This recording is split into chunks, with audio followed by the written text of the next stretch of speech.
Republicans lost all their big races last night, and people are pointing the finger squarely at Republicans. I don't think that makes any sense. Let's talk about it.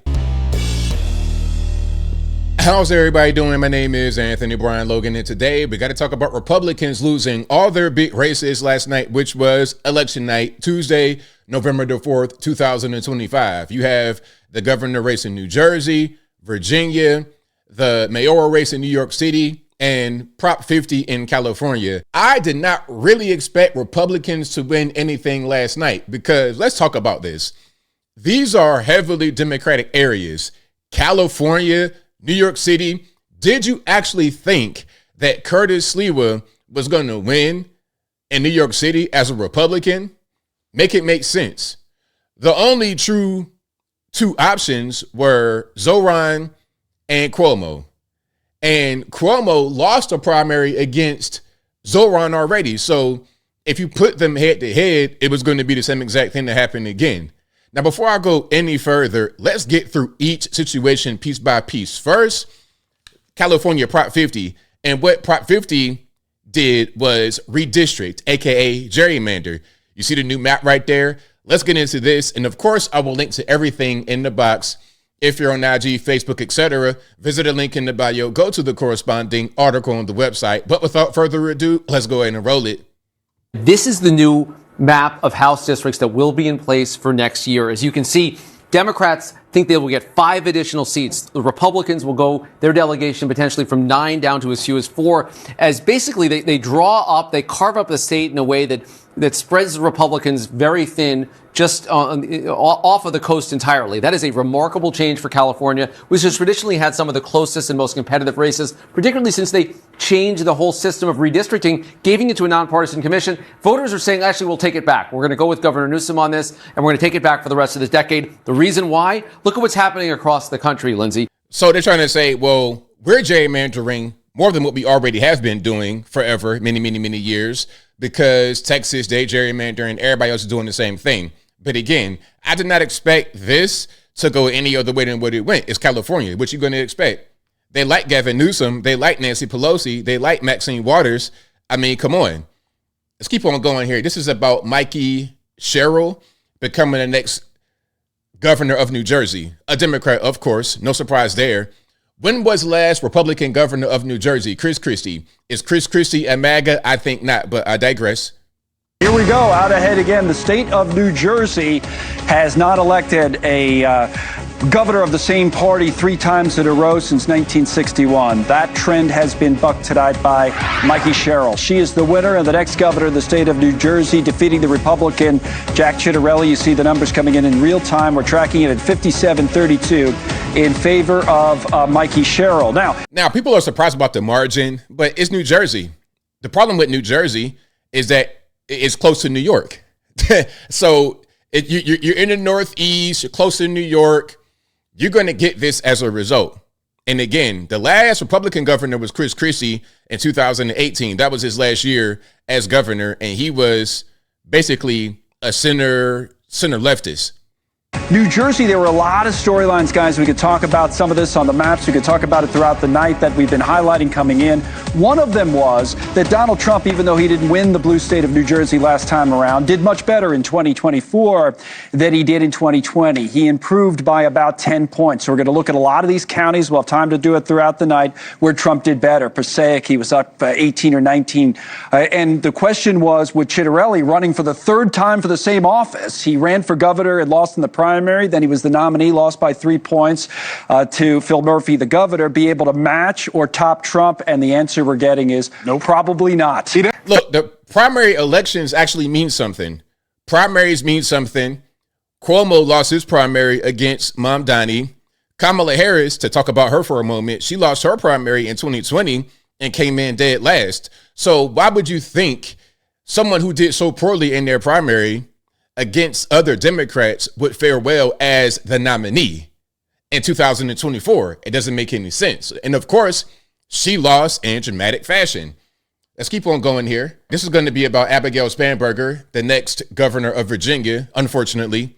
Y'all know I'm from Virginia, so it hits close to home for me. I saw the writing on the wall years ago. I left in 2017, and I knew before then that Virginia was going this direction because of Northern Virginia. 1/3 of the state lives right up here, and they are super, super, super, super blue because they work for the government. The bigger the government gets, the better it is for them because that means job security. If the government is cut, if government jobs are lost, they got a problem and they want to try to bring it back. I'm not saying Trump cutting federal jobs is the reason why this happened, because it was a blue state before that. It most certainly didn't help. That doesn't mean that he shouldn't have done it, because who wants to have bigger government if you're a Republican? Let's keep on going. NBC News can now project the winner of the Virginia governor's race is Abigail Spanberger. NBC News now projecting her as the winner of the Virginia governor's race. Steve, we were just talking about this throughout the night right now. All the momentum, all the voting, more Democrats coming out for, especially around those suburbs in D.C. You wonder how the Doge cuts, how the government shutdown, how that all affected the people that live around D.C. and how it affected their vote. And again, It definitely impacted it. And you see the margin right here is a pretty big margin, 95,355 votes in between Abigail Spanberger and Winsome Earl Sears. There's a big margin, and I think that is probably largely to do with the government shutdown. Even without the government shutdown, even without the jobs being cut, it still would have been the same outcome, maybe a slightly smaller margin.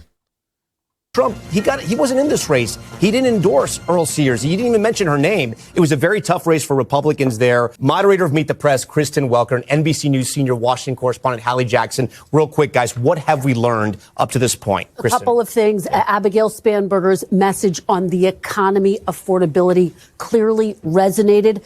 The Trump alliance, which included an increase in Latino voters of color, didn't necessarily hold. We saw that in counties like Loudoun County. Steve will break that down even more. And then the question that Democrats are going to ask themselves tomorrow, what can they take from this victory into the midterm? Okay. I mean, really, at the end of the day, Virginia is a blue state. Winsome Earl Sears, I like her, and shout out to her. But one thing about her is that she was not a Trump fan. She was not a Trump supporter at all. She did not endorse him in 2020 or in 2024. She came out on TV and said it. And part of the reason why Trump did not endorse her directly or mention her name much is because if you are linked to Trump at all in Virginia, it's toxic for your brand. When she was a lieutenant governor, she did not endorse him. She did not support him. And part of that is because, she doesn't want to, but obviously it is toxic for you to do that in a place like Virginia, which is a blue state. You're trying to, Glenn Youngkin was a blip, really. He shouldn't have even been the governor, but he was. But if you're the governor of Virginia in 2025, you cannot be a MAGA. You cannot be linked to Trump at all. Now, this is going to be about Zoran. And there's been a lot of finger pointing about this, talking about Curtis Lewa should have dropped out, all this, that, and the third. I'm going to talk about that in a minute. Let's watch. NBC News can project at this hour that the winner of the New York City mayoral race will be Zoran Mamdani, the state assemblyman from Queens who ran an insurgent campaign that absolutely blindsided the Democratic establishment. He wiped out former Democratic Governor Andrew Cuomo in the Democratic primary. Now, a couple of things. What Richard Maddow was saying is correct. Mamdani did wipe out Cuomo in the primary. So, in reality, Cuomo shouldn't have been running. It should have been between Mamdani and Curtis Lewa. The margin would have been greater if it was a head-to-head between Mamdani and Sliwa. Sliwa would have got destroyed. A Republican in New York City 2025, it ain't going to happen. A head-to-head between Mamdani and Cuomo would have been the same as it is right here, and you see it on the screen. It wouldn't have been no different. Maybe a slightly smaller margin because, again, Mamdani already beat Cuomo in the primary. Plus Cuomo has kind of ran out of any kind of favor in New York. He's been there for a long time, long in the tooth, old politician. Then you had the sexual harassment stuff. Then you got the COVID thing with the elders and nursing homes dying. You have lost a lot of favor in New York City, Andrew Cuomo, so you weren't going to win anyway. And then those who wanted to blame Curtis Lee were talking about you should have dropped out. I thought you guys wanted more than two parties. Oh, we got to get a third party, the left and the right, two wings of the same bird. Oh, okay. So you say that, and then you say you don't want a second party to be in the race. You want the race to be between one Democrat and another. Make it make sense. Causing Cuomo to come back and run as an independent, leading the Republican candidate, Curtis Sliwa, as a sort of also ran. But NBC News can project that Zohran Mamdani will be the next mayor of New York City. He is not, despite popular impression, will not be the youngest man ever elected governor of New York. There have been some younger than him. But this is a very big deal, and this will have, even though New York is sui generis, New York is its own thing, this will have political shockwaves around the country for the Democratic Party and for the way the Republican Party likes to talk about the Democratic Party. All right, so that's that about the elections. Again, no surprises there. These are all blue areas, Democrat areas. New York City, did anybody really think that Curtis Sliwa was going to win? And I like Curtis Sliwa. I like him a lot. But this had to happen. And you know what?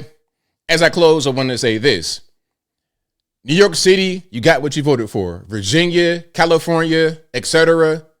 You got what you voted for. When you begin to suffer, when things begin to fall apart, when your city is not going the way you thought it was going to go, don't come down here. Listen, I don't want to see any Mamdani voters south of the Mason-Dixon line. I don't want to see y'all in Baltimore, D.C., and I definitely don't want to see y'all in Tennessee or Florida. Nah. Stay where you are and deal with it. But I think I'll leave that right there for now. And what say you? What's your opinion about these election results? Is there anything to learn? Are you going to blame Republicans, although these are Democrat areas that we're going to go Democrat anyway? Okay, maybe the margin would have been a little bit smaller if we did this and did that and all, but it was going to be the same result. Whatever your thoughts are, let me know in the comments below. And that's all I got to say for this video. If you like what you heard, please comment, rate, share, and subscribe. Peace.